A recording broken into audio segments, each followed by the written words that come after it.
দেশবরেণ্য আলেম মুফতি মাওলানা মোহাম্মদ গিয়াসউদ্দিন আত-তাহেরীর বিরুদ্ধে গত 6 সেপ্টেম্বর মিলাদুন্নবীর অনুষ্ঠান চলাকালীন সময়ে ব্রাহ্মণবাড়িয়ার বিজয়নগর থানায় একটি মামলা দায়ের করে দ্রুত বিচার আইনে। অথচ ওই দ্রুত বিচার আইনের মামলার এজাহারে বাদী উল্লেখ করে যে উনি বিজয়নগর থানায় ডাকবাংলোর মোড়ে উপস্থিত হেফাজত ইসলামের আমিরের সেক্রেটারি জেনারেলের বিরুদ্ধে কুৎসামূলক বক্তব্য দিয়েছে এবং উগ্রবাদ ছড়িয়েছে, লাঠি সোটা নিয়ে হামলা করেছে।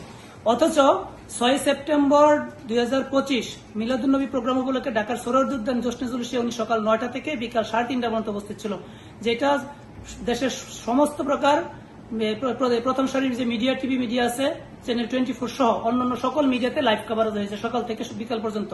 তো একই ব্যক্তি একই সময়ে সোহরাওয়ার্দী উদ্যানে উপস্থিত ছিলেন, অথচ তার নামে বিজয়নগরে দ্রুত বিচার আইনে মামলা হলো।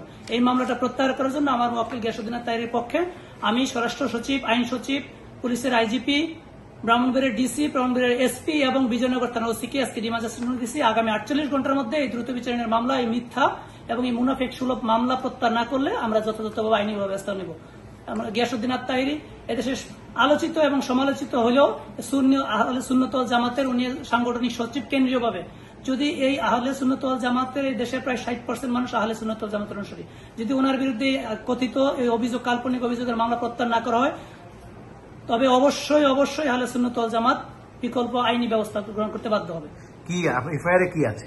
এফআইআর উল্লেখ করা আছে যে 6 সেপ্টেম্বর 2025 দুপুর অনুমান 2:30 ঘটিকায় ব্রাহ্মণবাড়িয়া জেলার বিজয়নগরের ডাকবাংলা মোড়ে মিলাদুন্নবী উপলক্ষে আমার আসামি গিয়াসউদ্দিন আত-তাহেরী সহ 50-60 জন অজ্ঞাতনামা ব্যক্তি হেফাজতে ইসলামের যে সারা বাংলাদেশের সেক্রেটারি সাজিদুর রহমান সাহেব, ওনার বিরুদ্ধে নাকি কুৎসামূলক কুরুচিপূর্ণ বক্তব্য দিয়েছে ধর্মীয় উগ্রবাদ ছড়ানোর জন্য এবং লাঠি সোটা নিয়ে তাদের উপর হামলা করেছে।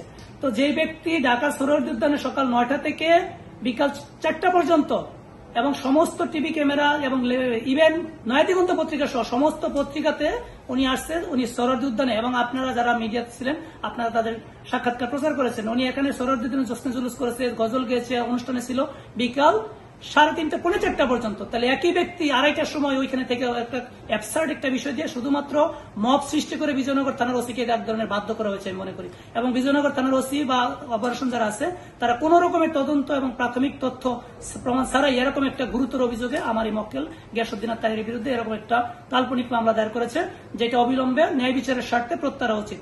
কারণ আমাদের স্বরাষ্ট্র উপদেষ্টা, পুলিশের আইজিপি মহোদয় একাধিকবার বলেছে, বর্তমানে 5ই আগস্টের পরবর্তী সরকার সুস্পষ্ট বলেছে যে কোনো মামলা হলেই হবে না, মামলা তদন্তে প্রাথমিক প্রমাণ সাপেক্ষে তার বিরুদ্ধে তার নিয়মিত তদন্ত হবে। তো এখানে উনি ওয়েল এস্টাবলিশড এবং সারা দেশের মানুষ, দেশ বিদেশের লক্ষ লক্ষ মানুষ দেখেছে উনি সোহরাওয়ার্দী উদ্যানে ছিল সারাদিন।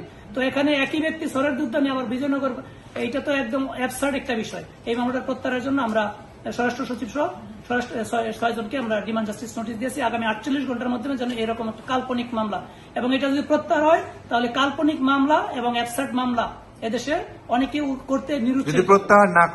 প্রত্যাহার না করলে আমরা আইনিভাবে যেহেতু ডিমান্ড জাস্টিস নোটিশ দিয়েছি আমরা মহামান্য হাইকোর্টের শরণাপন্ন হবে।